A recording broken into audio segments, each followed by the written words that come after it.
ऐसी सख्ती होगी कि पूरा प्रदेश देखेगा, हर वो शख्स देखेगा जो ऐसे कृत्यों से जुड़ता है या ऐसे लोगों से जुड़ता है। ठीक है ओपी सिंह जी, हमारे साथ सैयद जवाद भी जुड़ गए, मुस्लिम एक्टिविस्ट, अभी पैनल उन्होंने ज्वाइन किया है। जवाब दीजिए इस बात का, कानपुर में जिस तरह की हिंसा हुई, एक बड़ा कार्यक्रम, राष्ट्रीय स्तर का कार्यक्रम चल रहा है कानपुर देहात में, परौड़ गांव में राष्ट्रपति है, प्रधानमंत्री है, मुख्यमंत्री है, राज्यपाल है, और कानपुर जैसे शहर में दंगे भड़काने की साजिश होती है। यदि विरोध भी है, क्योंकि आप अभी जुड़े हैं तो वही बुनियादी सवाल आपसे भी कर रही हूं, विरोध अगर करना भी है तो उसका लीगल तरीका है, उसका संवैधानिक तरीका है। यह क्या बात हुई? पत्थर बरसाना, आग जलाना, लोगों के साथ मारपीट करना, दुकानें तोड़फोड़ करना, बुलेट चलाना, आग लगाना, यह कौन सा तरीका है? तो मतलब जुमे की नमाज के दिन जब भीड़ जुटती है तो क्या प्रशासन को एक अलग तरह से अलर्ट हो जाना चाहिए? इसके पक्षधर हैं आप लोग? देखिए, पहले तो इस घटना की मैं निंदा करता हूं कि निंदनीय घटना है, जहां पर हमारे देश के प्रधान मुख्यमंत्री और तमाम लोग मौजूद। और अभी अजीज खान साहब ने एक बहुत अच्छी बात कही कि हमारा इंटेलिजेंस फेलियर भी है इसमें, और बहुत बड़ा इंटेलिजेंस फेलियर है।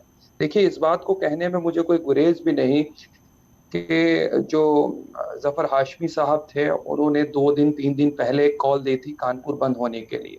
और घटना क्या थी कि आपने देखा किस तरीके से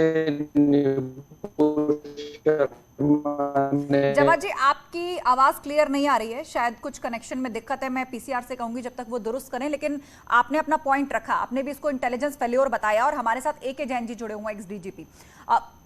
जैन सर, ये बताइए कि क्या इसको केवल इंटेलिजेंस फेल्योर कहकर बचा जा सकता है?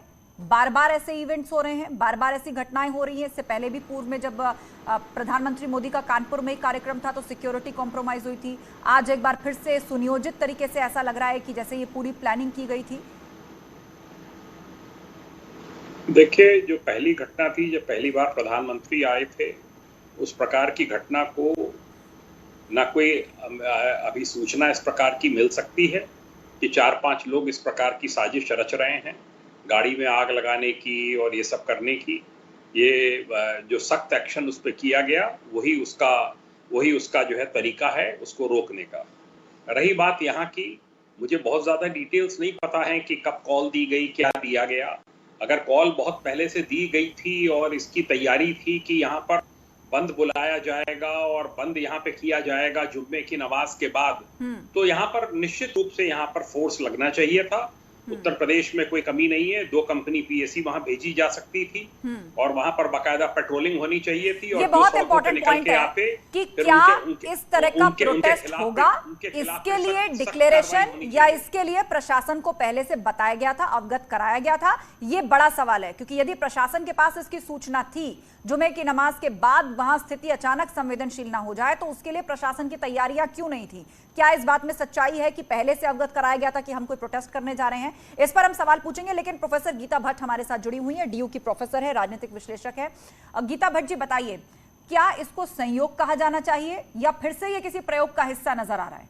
कानपुर में जिस तरह की हिंसा हुई है, ऑलमोस्ट समझ लीजिए कि दंगे भड़काने की कोशिश पूरी की गई। वो तो पुलिस ने स्थिति को काबू किया, लेकिन वहां क्या नहीं हुआ? स्टोन पेल्टिंग से लेकर बुलेट फायरिंग से लेकर तोड़फोड़, मारपीट, सब कुछ हुआ। जिस प्रकार की परिस्थितियों को अभी आपने बताया है, उससे ये सहयोग तो कहीं से भी नहीं लग रहा है। और खास करके जब देश के शीर्ष नेतृत्व, प्रधानमंत्री, राष्ट्रपति, प्रदेश के मुख्यमंत्री, और जब सब बड़े अफसरान में मानती हूँ, तो कई मंत्री रहे होंगे वहाँ, वो जब वहाँ पे उसी सूबे में कार्यक्रम में वहाँ मौजूद हैं। और सिर्फ यही नहीं, साथ साथ में जानिए कि उत्तर प्रदेश इन्वेस्टर समिट भी चल रहा है। देश भर से बहुत सारे जो इन्वेस्टर्स हैं वो समिट में आ रहे हैं कि किस प्रकार से उत्तर प्रदेश में और हम जो है किस प्रकार से इन्वेस्टमेंट वहां कर सकते हैं।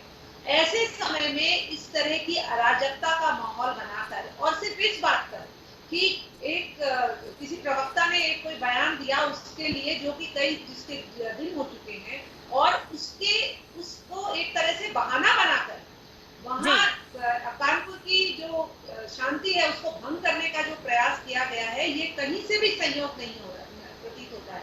और मैं मानती हूँ कि उत्तर प्रदेश की सरकार सख्ती से पेश आएगी ताकि आगे आने वाले एक उदाहरण भी प्रस्तुत हो कि इस प्रकार से कोई भी लोग जो दंगे की परिस्थितियां उत्पन्न करेंगे, और साथ ही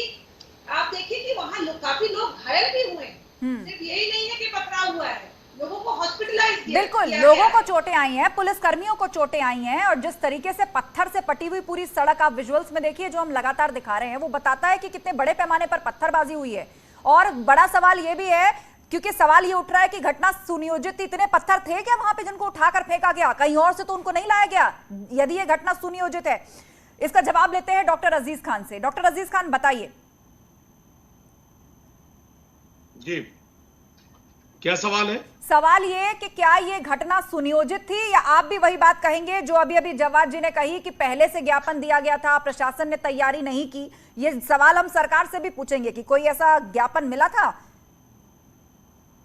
देखिए आस्था जी, ये सुनियोजित साजिश थी या अचानक हुई है, ये मुझे लग रहा है पुलिस इस बात को ज्यादा बेहतर बता पाएगी। ये तहकीकात का विषय है, इसमें हम आप दूर बैठे हैं, हमें कुछ इसके बारे में बहुत अंदाजा नहीं है। तो मतलब आप निंदा करते हैं ना ऐसी घटना की? आपका मानना है ना कि जो लोग पत्थर बरसाते दिख रहे हैं उन पर कार्रवाई होनी चाहिए, सख्त मैसेज जाना चाहिए? देखिए बहुत सीधी सी बात है, ये मुल्क अमन और शांति का मुल्क है, कौमी इत्तेहाद का मुल्क है, और ऐसी वारदात करने का जो आदमी करने के लिए जो आदमी सोचता है वो समझिए कहीं ना कहीं इत्तेहाद को तोड़ने का प्रयास कर रहा है। मैं चाहता हूं और मेरी अपील भी है कि ऐसी घटनाएं बिल्कुल ना हो, और ऐसी घटनाओं की कोई गुंजाइश ही नहीं है। तो जफर जैसे लोगों को सजा होनी चाहिए, जफर हाशमी जैसे लोगों को सजा होनी चाहिए, सख्त बुलडोजर चलना चाहिए, सख्त मैसेज जाना चाहिए। अब कौन इसका जिम्मेदार है, कौन नहीं है, ये तो जांच का विषय है, वो तहकीकात का विषय है। वो जब तहकीकात होगा, इसके आरोपी सामने आएंगे, नजर आएंगे, तो उस पर आगे चर्चा किया जाएगा। लेकिन ऐसे वारदात नहीं होने चाहिए, इसकी मैं कड़ी शब्दों में निंदा करता हूं, क्योंकि किसी भी मसले का हल जो है वो दंगा फसाद और आपस में लड़ भिड़ करके किसी मामले को नहीं तय कर सकते हैं आप। इसलिए हर चीज का हल जो है वो शांति है। दोनों पक्ष हमेशा बैलेंस करके दोनों पक्ष शांति से किसी मामले को देखें, और मुझे लग रहा है जो आज की घटना हुई है वाकई में बहुत ही ये निराशाजनक घटना है। ठीक है, ओपी सिंह जी बताइए, यहाँ पर एक दलील ये भी आई है कि वहां पर प्रोटेस्ट होने जा रहा था और जफर हाशमी ने पहले से डिक्लेयर किया था, प्रशासन को ज्ञापन दिया था कि हम फला दिन जो है विरोध करने जा रहे हैं। तो यदि ऐसा है तो फिर इसे प्रशासन की लापरवाही सीधे सीधे कहा जाएगा। सच्चाई कितनी है इस बात में, बताइए। आस्था जी, ये डॉक्टर अजीज खान और सैयद जब्बार यह कहने की बजाय कि ये घटना गलत हुई है और जो आरोपी उनके साथ सख्त कार्रवाई हो, बुलडोजर चले, गैंगस्टर चले, उनके खिलाफ इसको कहने के बजाय बड़े साफगोई से मैं इसकी निंदा करता हूँ। जब आपने पूछा एक बार बुलडोजर चलना चाहिए तो उसको घुमा फिरा रहे। आस्था जी, ये कॉमन सेंस की बात है कि अगर ये पहले से बताए होते तो क्या पुलिस वादा होती।